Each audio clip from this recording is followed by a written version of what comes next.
News in Belmont today. Mayor Richard Turner died unexpectedly after a battle with chronic pancreatitis and most recently a serious stroke. WBTV's Claire Kopsky spent the day in Belmont learning more about his life and legacy. She's live now at City Hall. Claire, obviously more than just a mayor.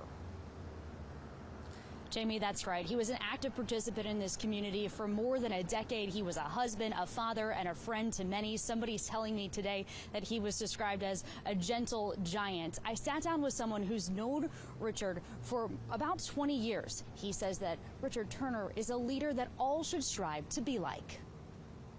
He's just a dedicated public servant. More than 12 years. That's how long Richard Turner has been publicly serving the city of Belmont. He was elected to city council in 2013, served on the city's planning and zoning board as well as the park and recreation advisory board. In those roles, he helped advance many projects, including the Kevin Lofton Riverfront Park, Eb Gannett Park, the playground at Belmont Central Elementary School, as well as various government buildings. Amid all that, he and his wife raised 3 children in Belmont. Certainly a dedicated husband and father and public servant, and his eyes would light up when he spoke about his family. He eventually became the mayor pro tem, and in 2023 he stepped into the role as mayor. So this was his first term as mayor, which was something he always wanted to do, and he cherished that role. And current city councilman Jason Rumfelt says Mayor Turner had a sense of humor and a gift for bringing people to the table. Regardless of their walk of life or what role they served in town, or he always wanted to get their perspective.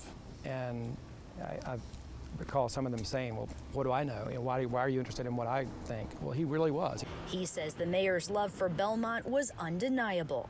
Fought for the best for Belmont, and how to, again, preserve our past and the rich heritage that we have, but, also move us forward in a way that's sensible. And all that making it that much harder to say goodbye. When you lose anyone close to you, you go through that state of shock and disbelief. And then, now it's just more sadness.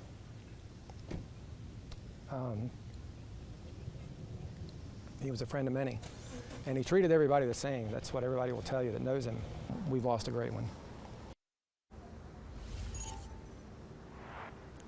Well, tonight the flags in front of City Hall are at half staff, and we're told his family are in the midst of preparing funeral arrangements. Tonight, this is a city in mourning of losing a public servant. We're live in Belmont. I'm Claire Kopsky, WBTV, on your side. We are thinking of his family tonight. Claire, thank you.